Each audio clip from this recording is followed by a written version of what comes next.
Closing trades right here on ET now, and we're holding out okay in terms of the headline number, not the price action for sure, because right now we're lying absolutely quiet in trade. So it's flattened out from those earlier gains around the 26,373 level, or 377 actually is where we're currently at, to be precise, on the Nifty futures. It's Telecom really all the way.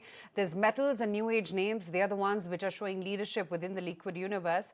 The breadth of the market, though, is not as handsome as it was in yesterday's trading session, wherein I think there were only 6 odd names within the F&O pool which were actually standing to the red. Today is not that quite same story. There is a good count of 137 standing to the red, with about 74 names to the green. So if you just look at the F&O pool, the breadth is actually in favor of the reds right now.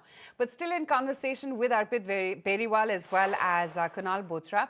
Kunal, let's talk about this, the market breadth, because one guesstimated that, you know, the minute we hit all-time high, the rally henceforth is going to get a little bit more broadened. Do you see that happening, but after a little bit of consolidation perhaps? Yeah, I think a little bit of consolidation more. Maybe I think the markets are waiting for some sort of a news flow trigger, because otherwise to have such kind of a tepid market breadth in this kind of a scenario is a little unanticipated, because we were expecting that the markets go into a breakout mode. For the index to sustain up higher, you need confidence building up. You need to see the sentiment improving, and that generally happens once you see the market breadth a lot more in favor of advances rather than favor of declines. So maybe I think as an overall pattern, we'll still wait out for that point where the market breadth starts to improve. As of now, maybe today could be one of the days where you've seen Sensex expiry shaping up. The put call ratio, I think, at the higher levels was almost at 1.56, 1.6 for the Nifty. So maybe a couple of reasons why you're seeing that kind of a price action from the indices, and that's one of the reasons why the market breadth is more in favor of declines rather than advances. Okay, so that's the take on the market breadth, but it's very important to remember that it's not only Nifty but also Sensex that hit an all-time high today. Some of the major contributors in the last 1 year for this Sensex move has been BEL, up a solid 42% in the year gone by. Bajaj Finance is up 33%, 22% gain for Bharti Airtel, SBI, Maruti Suzuki has also done very well. On the flip side, the stocks that have not done well at all, and perhaps it's taken all this while for the Sensex to inch a new lifetime highs because of the pressure of some of these stocks, and names like Trent lower by about 45%, Tata Motors PV is lower by about 40%, TCS 26%. Surprisingly, it's all of these Tata group of companies that have not done well in the year gone by. Arpit, you're reading on the charts for some of these names. Let's start by talking about the losers first. Given the kind of cuts that we've seen on a Trent, a TCS, Tata Motors, is the tide turning at least on the charts for some of these names, and now do they make a good case for a fresh buy? If you see overall from the last 1 year, definitely we've seen a gross underperformance in all these counters. And particularly if you look at the chart structure of the Tata Group, particularly Trent, Tata Motor, TCS, we have to be very stock selective and sector selective. So within this space, if we see some pullback we are seeing in the sector such as IT and selective consumer goods. So within the IT, if we see HCL Tech and TCS, if we talk about first HCL Tech, so I think on the monthly setup, definitely a base formation is seen on the monthly setup near 1500 levels.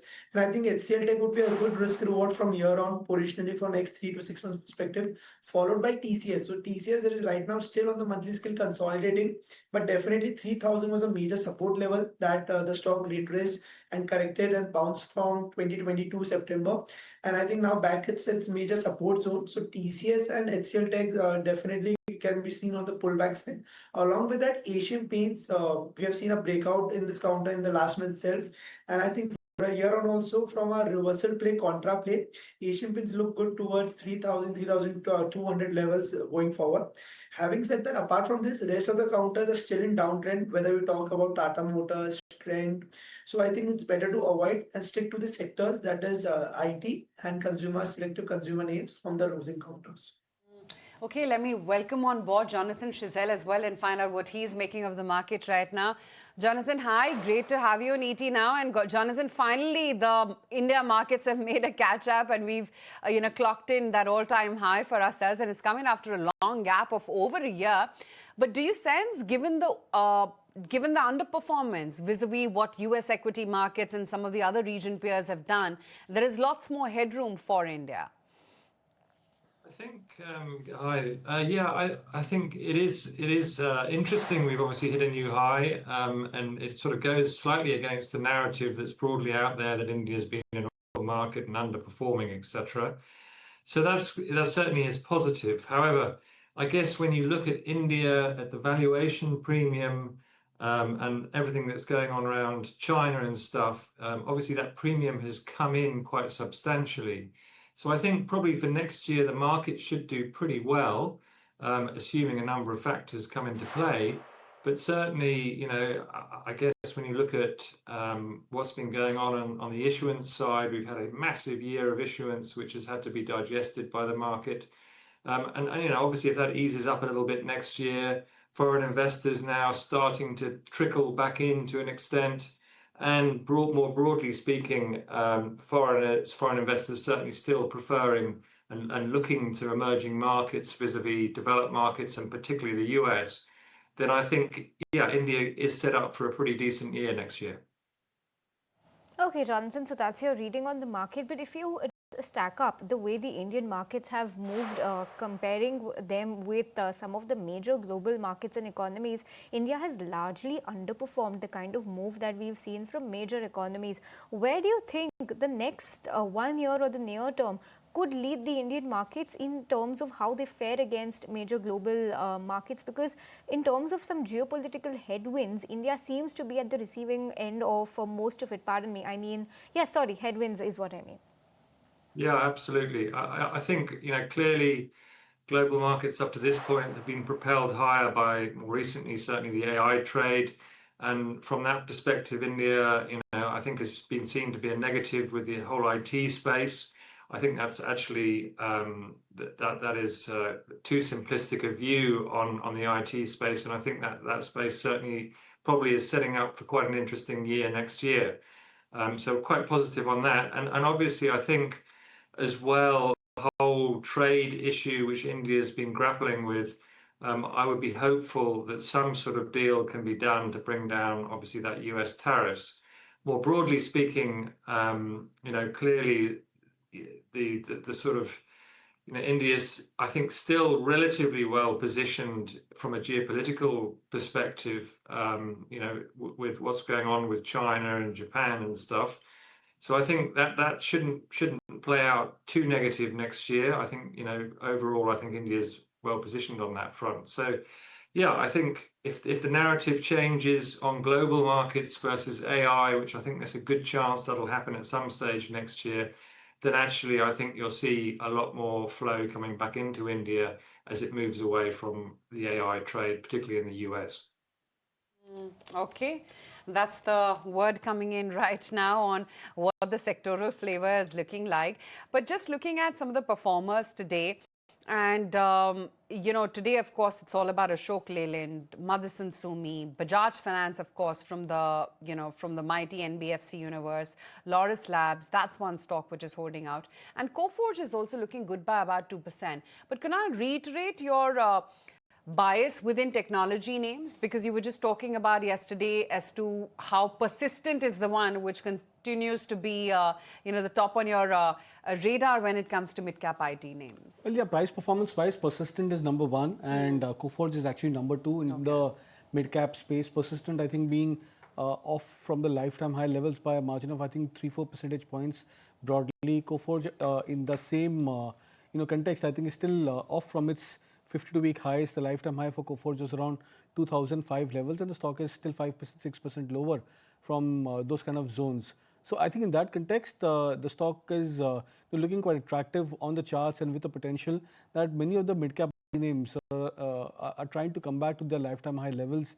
That's a very strong indicator as well as a signal that we are looking at a revival coming back into the IT names. So I think both of these stocks are looking attractive. Coforge, even on the short-term charts, have given a buy call with a near-term target expectations just around the 1950 odd mark.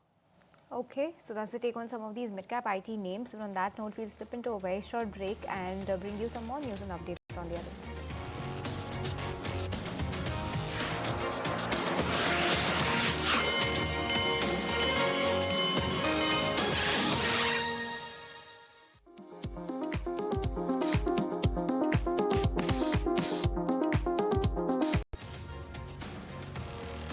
back with closing trades right here in ET now. We're holding out quite okay. It's been a momentous day in that sense. The fact that we managed to make it to that all-time high. Important to take a look at what the global setup as well is like because, for now, you'll have global cues completely dry up. US gets into Thanksgiving holidays. So in that sense, we would be charting our own course. In any case, we have been quite decoupled in that sense. But Kunal, just the point that I was asking Jonathan about, on given our underperformance in the last 1 year vis-a-vis what the US equity markets have done, for instance, do you think there is headroom for us because we will try and play catch up to global markets at some point? So I frankly believe that our comparison is not particularly with US, it's with the emerging markets and with the Asian indices. Now on a price comparative basis, YTD, I think Dow Jones is up 10 or 11%. We are up also 10-11% on the Nifty. The bank Nifty is up 16 or 17% so far on the banking index on a YTD basis. But then when you look at the Asian markets, you look at Hang Seng, you look at Nikkei, etc. These indices are up 20 to 25%. So there's this underperformance of 10%, which we are trying to catch up to. But with this kind of a market breadth, the journey towards that next 10% becomes all the more time consuming. Okay, so that's the take coming in. But Kunal, interestingly, I think about day before yesterday, we were talking about car trade and the kind of manifold jump that it has seen. Today, we have news flow on car trade and slightly negative news flow wherein car trade was in discussions with Girnar Software regarding a potential consolidation opportunity in the new and used automotive classified business. The update today is that both Girnar and car trades have mutually decided to not proceed ahead with this proposed transaction. So that's the update coming in on car trade and slightly negative for the stock. But this year, if you take a look at the move on car trade, almost double, even though the stock is about 3.5% lower today. Kunal, car trade, given the kind of move it has already seen, what is your reading on the chart? Is this 3.5% blip enough to, make a re-entry? Are you seeing the strength continue or maybe wait and watch? No, I think ideally we've seen that the stock has a tendency of coming back towards its 50 DMA before it completes a retracement of sorts. The nearest level of support for car trade in that sense is closer to 2,800, 850 mark on the spot levels. We are almost at 3,050 levels for the stock. So which means potentially the stock has to come back to 2,800, 2,850 mark for a short-term trader to look at a buy or maybe a contra buy at that kind of a territory. Okay, so that's on car trade. Jonathan, your view on the broader end of the market right now, even though, our interaction with a lot of market experts now indicates that you're seeing money and flows flowing out from the SMIDs and into the large caps now because they are leading this round of rally. Do you think that is a trend that we could see going ahead, that there is now more confidence in the large caps? Or do you think the kind of diversification that SMIDs offer, that would be a safer bet right now? I think broadly speaking, I guess it depends on what type of investor you're looking at. Clearly, the domestic investors are much happier to swim in the whole mid-cap space, and that trend, I think, will continue. Certainly, foreign investors, some of them do play aggressively in that space, but I think broadly speaking, most of the foreign investors probably stick to the larger stuff, particularly when they're accessing India via a sort of EM type of investment philosophy. So they'll only have a limited amount to spend, and that will probably be stuck or focused on the larger cap. So I think both sides will still see, reasonable interest and inflows. I think probably, next year the large caps certainly will catch up with some of the performance we've seen in the small and mid cap space. Okay, let's talk about, the big announcement from the cabinet last evening and rare earth magnet incentive plan, which has lifted the mineral stocks as the centre announced a one-of-a-kind scheme to now promote manufacturing of rare earth magnets here in India. In fact, we spoke with Hemal and Thakkar from Schiessl Intelligence and Ramachandra Kola-Reddy as well, the promoter of Midwest, to try and enlist their views and the beneficial, or rather the benefits accruing to their industries. This scheme focuses on the entire process, right from, converting rare earth oxide into metals and then forming these metals into alloys and then finally processing these alloys into finished REPMs, which is, a significant step. Now, what is very, very important to understand is basis the conversations that I've been having with, industry across, what I come to know is, neodymium, which is a relatively light rare earth magnet, will see a lot of benefit because of this localization. And hence, it will be a huge benefit for the likes of two-wheeler and three-wheeler, where, there is near negligible impact on performance. Of course, you will have to do better thermal management as compared to what you were doing earlier. But, neodymium, the localization of that may become a relatively more earlier as compared to, dysprosium and terbium, which are more used in, performance motors. Okay, so that's the word coming in from Schiessl Intelligence on what this entire scheme from the government on the rare earth metals and minerals could mean for the industry going ahead. You have some stocks that have been doing well on the back of this news flow, but one such stock that has been spruced up quite nicely in the week so far is Gujarat Metals. That's GMDC that we're talking about, a 5% uptick yet today. Just want to see what the stock has done in the last 3 days or the last 7 days, because ever since Monday, the stock has been a part of the top Nifty 500 gainers. Last 7 days, okay, a 2% move on GMDC. Kunal, you're reading on the chart for GMDC, a 5% uptick today. Yeah, it's a phenomenal move. I think it's a 15% up move, if I'm not wrong, from the 3-day, 4-day swing low for GMDC. It was almost at 460, 65 odd mark, moving towards 550 levels today. It's a fabulous kind of a move. But then I strongly believe that you have to look at GMDC as in the context of the rally which the stock has shown the entire year, because the last 2 quarters, the stock has moved phenomenally well from, I think, a level of 250 or 260 thereabouts towards 650 initially, and then into a corrective wave. It's a very high beta stock. We've seen historically also that the stock goes into at least a 20 to 25% correction before it comes back into a contra buying support or an oversold territory. So we saw similar kind of a correction for GMDC from 650 levels to this 475, 480 mark. So I believe that traders who have a high risk appetite, they can look at buying the stock at lower levels, sub the 500 zone. Jonathan, the one thing that I wanted to talk about it's very clear that the Indian government's thrust is now on consumption, right?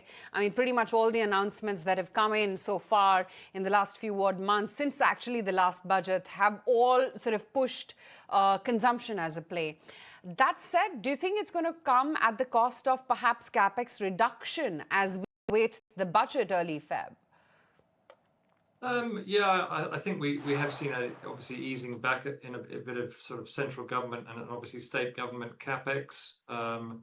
I guess certainly from most of the stuff you look at from various strategists, I think the whole consumption space is one which people are quite optimistic about for next year. Clearly at the moment, rural consumption is holding up, and the urban consumption story hasn't yet sort of got going. And I guess if that then starts to kick up, then that's quite positive.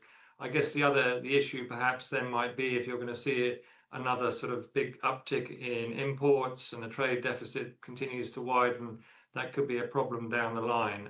But yeah, certainly I think the consumption side looks like it's got some legs to it, and I think we should see hopefully next year urban consumption beginning to pick up as well.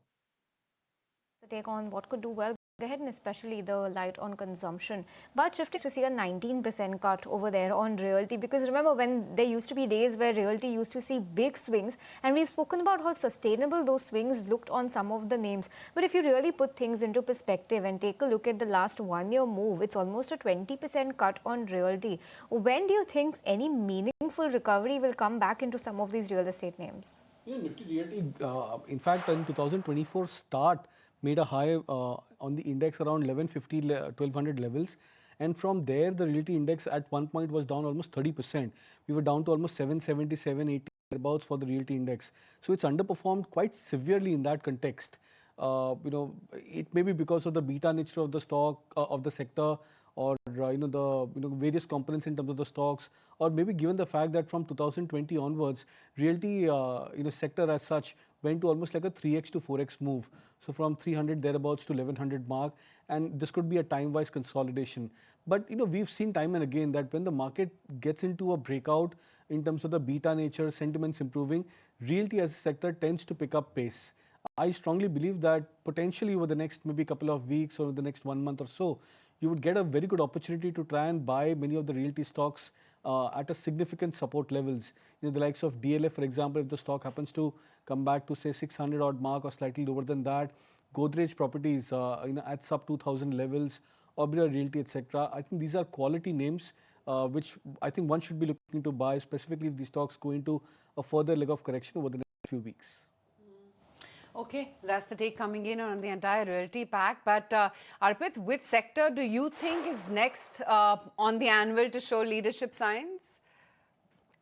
If you see overall the sector-wise, our top sectors would be followed by auto, followed by financials, and then capital market theme. So looking at the overall last couple of weeks to month structure also, financials are leading from the front, followed by auto and capital market. So our sense is that NBFCs particularly and the mid-cap NBFCs are likely to outperform the large caps, Shriram Finance, likes of Chola Finance, and followed by AB Capital, L&T FH, are the strong outperformers going forward from the financial pack. From the auto space, our top pick would be M&M, Ashok Leyland, followed by Eicher Motors. And third, from the capital market theme, the exchange theme, MCX looks very strong, and we have been quite positive on this counter and looks good for next 15 to 20% rally in next 2 to 3 months time frame. Sectors, this will be the sectors that we'll be watching out for, and the market has been very much skewed in terms of the breadth wise, so it's very selective action that we have seen within the market. So that's the take on what could do well in the near to medium term. Jonathan, want to get your sense on some of the metals and precious metals, if you're tracking that, the kind of cuts that we've seen in gold, the softness after the recent run-up we've seen, and even on the regular commodity metal side, the kind of sheen that we're seeing on that index in the last couple of weeks, it's been phenomenal. Where do you think both of these categories, regular base metals as well as precious metals, are headed from here? Yeah, we're certainly, I think, extremely bullish on industrial metals. That space have been for some time. I think when you look at gold in particular, that tends to lead the entire pack. And obviously the run in gold has been phenomenal over the last year. And gold clearly is in a consolidating phase, or at least it should be the run that it's had. And I think on most traditional valuation metrics, the gold price is looking rather somewhat overextended. We do still think on a medium to longer term base, we think there's still further upside in gold, but certainly in the short term, it probably needs to consolidate. So I think the focus then switches either out of the metal into the miners or the royalty companies, which you can play in various markets. But yeah, broadly speaking, I think what we're seeing in industrial metals is also very bullish, particularly if we see a recovery in the global economy next year. We've got policy easing, a lot of stimulus going on in various countries around the globe. And, we're still seeing as well, there was another aborted bid from BHP for Anglo American. So there's a lot of activity as well in the sector. But the underlying metals as well, we're very bullish about price prospects going forward. Kunal, still bullish on gold and gold financiers alike? Yeah, very much. I think even with the news flow, the recent news flow of the Ukraine peace talks, gold prices did not correct. We're back to that 1,25,000 on the gold prices. I think there was just might be a one-day correction or an intraday correction, but then the bounce back has been quite strong. So that tells that demand for gold is very much on the higher side. Yes, in terms of price comparison, maybe 2 or 3 months back pre-Diwali, the fervor has dropped down for the gold prices in terms of momentum. But that's okay. You'll have a phase where for a 3-month, 4-month period, gold prices can remain subdued. But the trend still remains intact till the time these asset classes, they don't break below a critical support or retracement zone for themselves. Silver, I think at 1,40,000 on the rupee terms is now back towards 1,60,000-65,000. So I think both these asset classes are into a very strong uptrend, and dips like what we saw maybe a couple of months back or a couple of weeks back, a 20% kind of a correction from the highs, I think generally should be important too. Okay, so that's the take on some precious metals. Arpit, your take on some of the stocks that have gained significantly on a year-to-date basis. Let's talk about something like a Force Motors from the Nifty 500 pack, 164% uptick. L&T Finance is seeing a triple-digit uptick. So has been the case with Ather Energy as well. What is your reading on the charts for some of these names that have seen quite the bull run in the last 1 year, or in fact year-to-date? Yeah, so definitely we've seen a very stock-specific action we have seen, but we have seen a very good rally in this particular counters. So first, if you talk about Force Motors, we had a stupendous rally from 8,000 to almost 22,000, and the last couple of months the stock has been consolidating. But if you see the chart set up on the monthly script frame, definitely there's still more upside where that we can see positionally.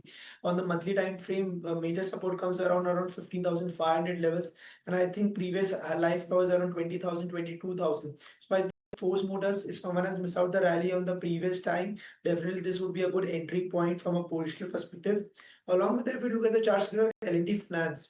So overall, L&T Finance also has seen a very strong rally in last couple of months time frame. So as we talk about the banking space and the NBFCs particularly, L&T Finance has given a yearly breakout above 200 levels in the last couple of months back, and we have seen almost a 15% surge. But looking at the chart setup wise, definitely there is no major reversal on the monthly time frame, and the stock still looks good towards 330, 350, and potentially 400 levels. So our sense from that, L&T Finance would be a buy and dips counter, and for Force Motors, definitely a good entry point. Here on, we can add with keeping stop loss of 15,500 for an upside move towards 20,000, 22,000 positionally. Okay, so that's the take on some of the stocks that have done well. But Kunal, just to play the devil's advocate on the other side, look at something like a Tejas Networks or Vedant Fashion, Ola Electric. Let's talk about this stock.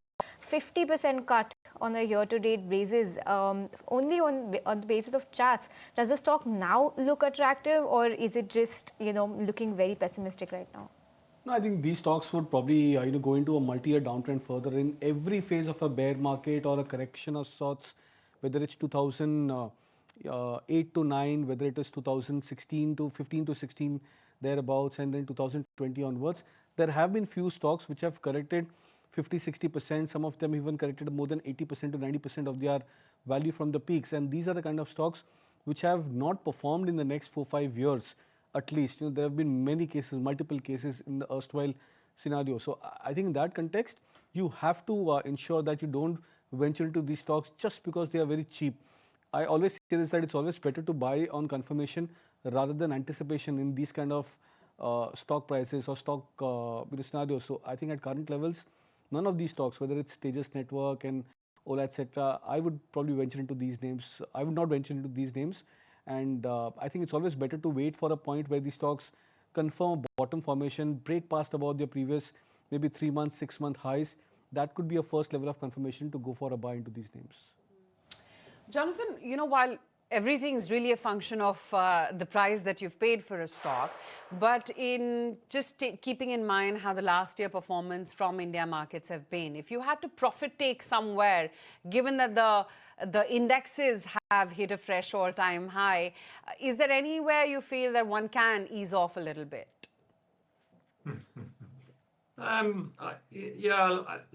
Not particularly. I think hopefully you will see the market being fairly broad-based next year, whereas globally I think we've seen markets very narrow and focused in mainly the AI-related space in the US. I think what we need to see hopefully next year is a broadening out of equity markets, particularly in India and other emerging markets. That it's not just an AI story. And you look at some of the IT space, which has been badly beaten down, and then, as you say, you start switching to other sectors which have done incredibly well. I think broadly speaking, what we'd like to see is a broad-based rally, including the winners and the losers next year. Kunal, what is your own sense? Anywhere you think that, it's getting a little heaty or priced to perfection, or that those sectors or stocks can underperform? Any large caps or concentrated mid-cap pockets? Not really, Aisha. In fact, I see many opportunities which could build up. Large cap private sector banking names, huge underperformers, ICICI Bank, HDFC Bank, Kotak Bank to a larger extent. These three stocks, of course, compose a very heavy weight in the bank Nifty, and they do have essential weight in the benchmark Nifty 50 index. And these stocks have been a huge underperformer, but I see that these stocks could make a comeback. We've been discussing the IT story, that many of these IT stocks are bound to see a strong reprieve or a revival for themselves. Many of the longer term indicators for these stocks are going into a breakout or a turnaround mode. So I think potentially over the next 1 or 3 months or so, you would probably come to a point where many of the sectors will start to open up. they'll start to see improvement. Realty, I think over the next 1 or 2 months, I would believe should be forming a near to medium term bottom for themselves after this 1.5 or maybe 2 years of underperformance. So I actually believe that going forward, even if the index sustains this 26,000 mark broadly, say by a margin of a couple of percentage points, I think the market breadth will start to open up. In fact, rather than looking at the oversold nature in terms of indicators, one has to start looking at buying sectors and themes which have been huge underperformers or into deep oversold categories. Okay, so that's the take coming in on what looks good going ahead. Just once again taking a look at where the market is right now. Only a few minutes left for us to clock in the closing bell today. It's Nifty Bank that has seen a recovery once again from the day's low, about 0.4% higher. As is the case with Nifty IT, FMCG continues to be on the flat line, and so is the case with pharma. Jonathan, your take on the entire pharma space, CDMO and otherwise, given the kind of approvals that we've heard some of these drug companies get in the recent past. They've been clearing a lot of US FDA inspections as well very smoothly. What is your take on that? Broadly speaking, without narrowing on individual stocks, I think the sector clearly has had a lot of headwinds. And you would hope from here that the noise eases up, particularly in the US, and therefore some of the opportunities, I think, for a lot of the Indian exporters into that market will start to improve. It's been a difficult space, but yeah, it's not actually an area where we currently have any exposure. We're not not doing too much work on some of the names at the moment because there's just still a little bit too much noise, but hopefully going forward that'll start to ease and so some of these companies will start performing well again. Interesting. Okay, that's the take right now on pharma as a pack. Just looking at some of the movers from earlier today, and Asian Paints, let's look up on that stock and then let's check in on M&M as well, given that they've launched the BE6 Formula E Edition electric SUV. It's priced at that 23.69 lakh price point. Arpit, what is your own sense on where leadership within autos will stay? I mean, from the last 1 year to now, it's really been outperformance from an Eicher Motors, underperformance from a Bajaj Auto. But in the last few months, all those dynamics have changed and Maruti, etc., have come to the fore as well. What next, do you think? Our sense is that overall auto has been a very strong outperformer relatively. So if we talk about the likes of M&M, so first there will be a couple of picks that will be looking very strong within the auto index. First would be M&M. So if you look at the price structure of M&M, a classical range breakout on the monthly time frame, strong uptrend, slowly steady the stock is moving higher. So I think M&M is definitely going to gain strength from here on and can hit 4,000 plus levels positionally, followed by Eicher. So within the two-wheeler space, definitely Eicher was consolidating, but definitely you've seen a good recovery in the last couple of weeks time frame, and now it is all set to hit new life high territory in coming months. So I think Eicher also looks very strong on the weekly and the monthly setup wise.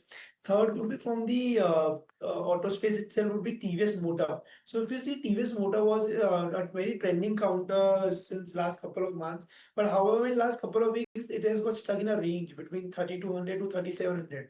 But the good part is that post the GST cut also the stock is holding well and life high territory, though in a band. I think the sense is that from here on, slowly, steadily, you can see a good move towards 3,800 and 4,000 positionally. So M&M, Eicher and TVS would be a preferred picks within the auto pack going forward, where we can see more momentum going forward. Okay, that's that on the market perspective right now. But Jonathan, we'll let you go on that note. Arpit, thanks for your time as well. But closing in on the day and what a day it's turned out to be after a